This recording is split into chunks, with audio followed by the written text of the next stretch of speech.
Right. I call it just in time learning. And what that means is, and I've had to actually learn this pretty heavily over the years as I've shifted into entrepreneurship.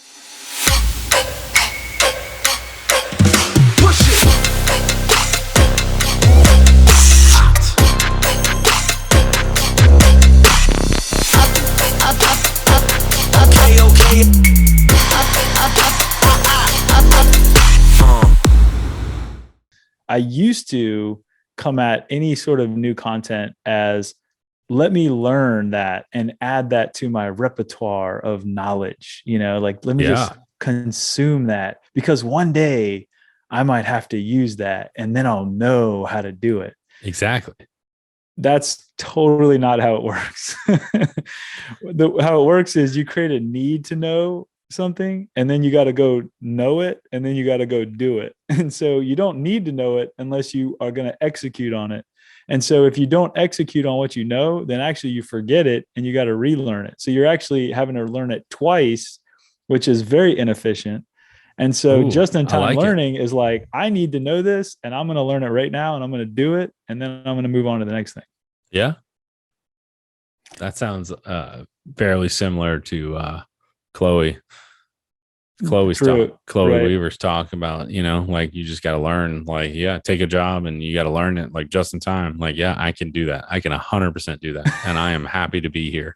And then you learn it and you do it and you're terrified that somebody's going to find you out, but you do it. And then you grow and then then you can do it because you did it.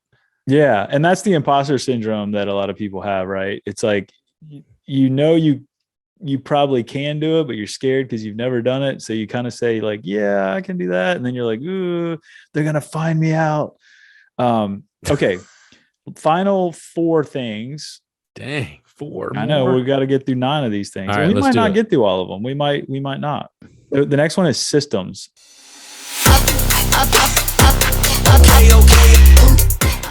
So by now you have, your branding, your consistency, you're building expertise. You've got your format of your videos pretty consistent. You've got traffic coming in. You've got people building.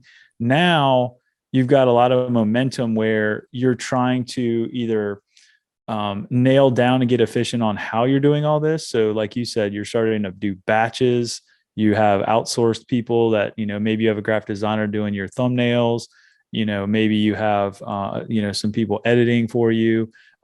Maybe you have some apps that you're using to look at, SEO optimization or headlines or, all the different things. You're building the systems now that make you efficient, that you can run the operation better. The next step is hold on here. I have a question for you because this is Q&A in my mind. I want you to get through them all, but on this point, and I think we kind of touched on it earlier. I mean, my goal was not to spend any money until I monetized. Like I already have $120 mic that I bought 7 years ago. I have a laptop, I do have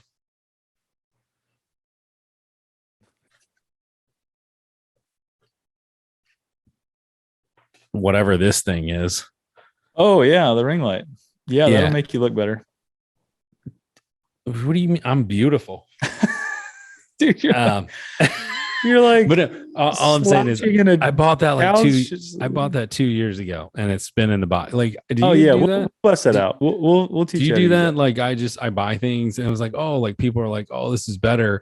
And then you can use your phone or you can do whatever. And then like I bought it and then I shut down my channel and I never unboxed it. Oh, dude, we'll hook it up. We'll make you look pro, dude. And then it's just like, we'll make you look pro. I'll get you looking good. But it was like $30. And so I want people to know that like, it was like super cheap.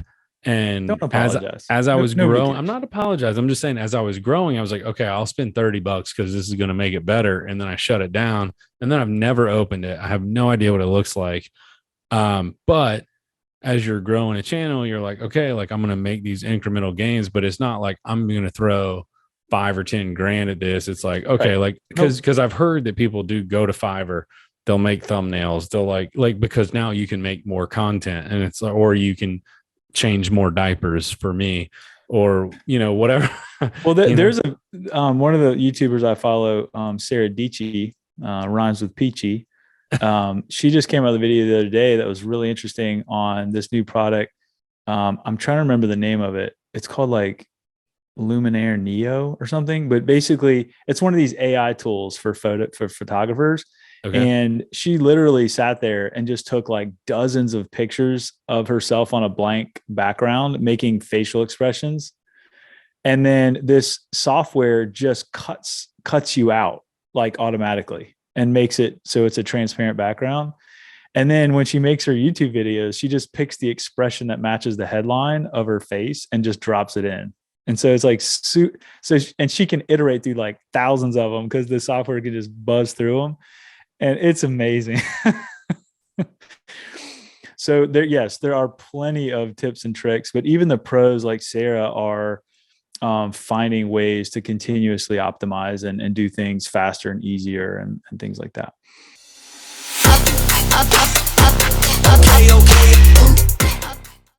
All right. Finally, you have the last three are community. So YouTube has a good way of kind of being community when you go live, or like we did on the premiere where there's like a live chat and you can kind of have people in there and chat, and you show up and you have the interaction where you're reading as you're live and you're kind of interacting and answering questions, much like any of the social media platforms, right? Like if you go live on TikTok or Facebook, it's very similar.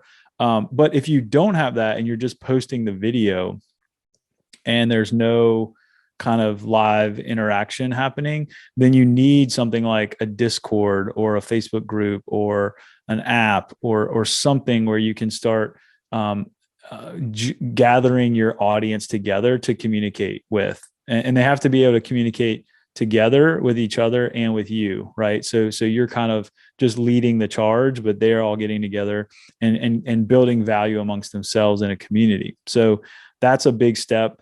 Obviously, at this point, you should have some extra bandwidth to be able to manage that community, because the worst thing you want is to have a bunch of people that just there's no interaction. It's just dead and there's nobody there. And it's just kind of, so you have to have a manager, whether that's you or someone to kind of lead that.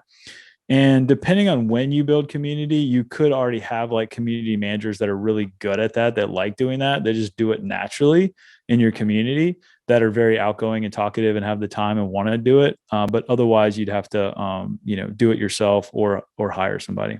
So that's one area that was interesting, because I have a lot of experience with that through the community, the treasure hunting community. Yeah. And so we always had, and then we call them wrenches in YouTube, because the admin has the wrench. Exactly. They have the wrench. And so then there was an inside joke, where one of the community wrenches was a 40-some-year-old lady, and people would call her a wench. Oh no. And, and they were like, we're just kidding. But, she was like, I'm the wench with the wrench.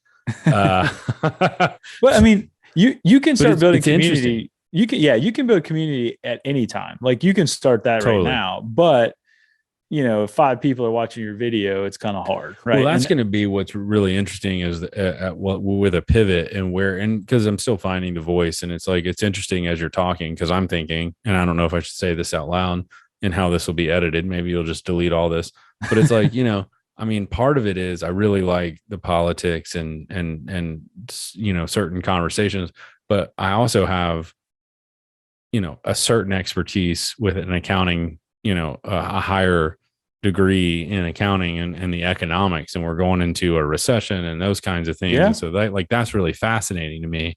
Yeah. And it's sort of politics, but it's also something different. And so I'm sort of looking at multiple, avenues, and then you sort of go, okay, well, like, what do you want to talk about? And so that's an interesting thing, because a lot of people aren't going to want to be wrenches on economics. No, but you'll be surprised. There's a lot of people right now that are starting financial channels that are doing really, really well, especially through this time, right? Like everybody's trying to figure out, how do you invest, and how do you invest in the stock market, in crypto and real estate, in passive income, right? All these things are super huge right now. And they are mixing them a little bit with the news and with politics, right? So you just have to find your pocket of where you feel most comfortable, and you'll attract, of course, the haters, but you'll attract people that are like, I like your mix. I like your personality of how you cover it. Because everybody has, for instance, you know, okay, the prime minister of Japan died, right? It's like, I have numerous outlets that I can go to find out about that one, to hear commentary on what happened, to understand the context of why that's important in the world. And even like why are from July 8th to July 10th, every US flag is at half mast for the people that are paying attention. Well, because they're an ally of ours and their leader died, right? It's like, but I mean, I have numerous ways to go online and learn all that stuff and find those facts out and get context. And it's me choosing which personality I want to deliver that to me, right? Totally. And so that's a good point. Once you figure that out, you can really dial that in. And now you have a constant stream of topics that you're going to talk about, because you're ready to speak to your audience like immediately when stuff like that happens. Totally. All right. Part of community is also, you mentioned this earlier, is collabing with that community. So you're going to know who the other sorry, I keep saying podcasters because I work for Wave, but same YouTubers, right? The other YouTubers in your niche, you're going to know who they are, and you're going to start doing like channel collabs with them, where they come on interview, right? You interview with them, they interview with you. Maybe you even fly to the same city and do a video together, right? There's all these like collab opportunities that, as you do that, their audiences will get exposed to you and say, oh, you were talking about the same topic as this guy, I need to follow you too. And so now they have like 5 people that are all friends, that are all creating content around the same thing, but they still follow you because like you have a different nuance of, oh, I didn't know that the guy that shot, you know, the prime minister was a 40-year-old ex-military, you know, Japanese military guy, right? Like, and the way that you talked about that, because you had a background as a military guy, and you were right. Or maybe something happened where it was like, there was a financial reason for it, and I'm an accountant. Let me tell you why that is important, right? So you're following maybe 5 different personas around that, to where if you watch all of them, you really know what's going on, right? You just have to know which one of those you are, but you're collabing with the other ones to you know, reflect with each other on things that are happening. All right. Like final 2. I have a question. Yeah. Sorry. I'm interrupting. I have a number of friends, acquaintances, whatever, that, so when you said podcasting because of Wave and everything, and I was thinking, you know, I'm an outgoing person, and I talk about some fairly, quite like, I mean, PT-13. Yeah, well, you know, I mean, it's like, you know, it could be controversial, whatever, and I'm okay with that. But other people are like, man, this is really interesting. I just don't want my face shown or my name. Like, I don't want to be tied to it. And so I think that's really interesting to explore the avenue of having guests on, or having some sort of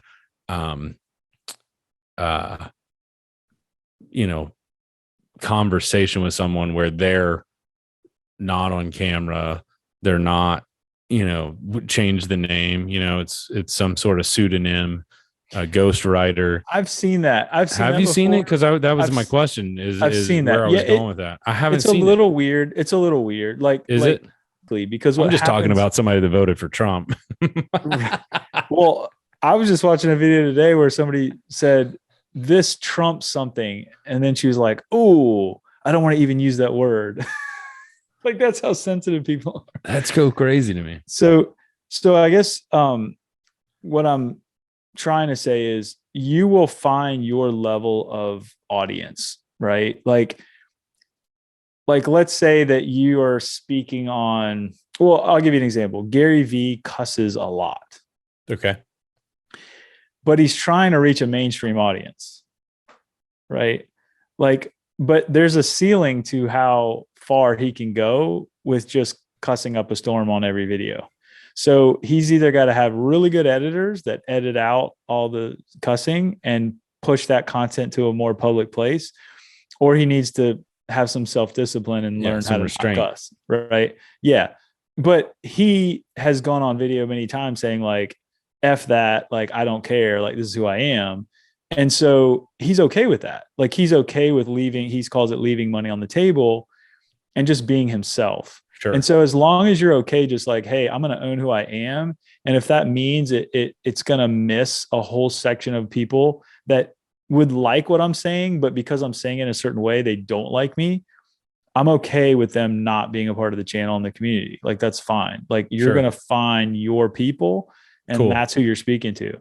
It's just that your first go of it was a community that was super, super small in the world, right? Like, it just wasn't that big. Yep. Right. Usually the topics that you're talking about now are much bigger, and there's a much broader audience that would like it. But that doesn't mean it's everybody, and you can't appeal to everybody. You got to only appeal to the people that are okay with whatever you're going to talk about. I mean, I follow some eschatology pastors, right? Like, it's a very small niche. It's big within Christianity. They're highly controversial. Some of them get into things that I'm like, I don't believe that, don't believe that, but I'm still interested. Totally. Right? Like, I still want to hear what you're going to say. Yeah. So I think there's some things that,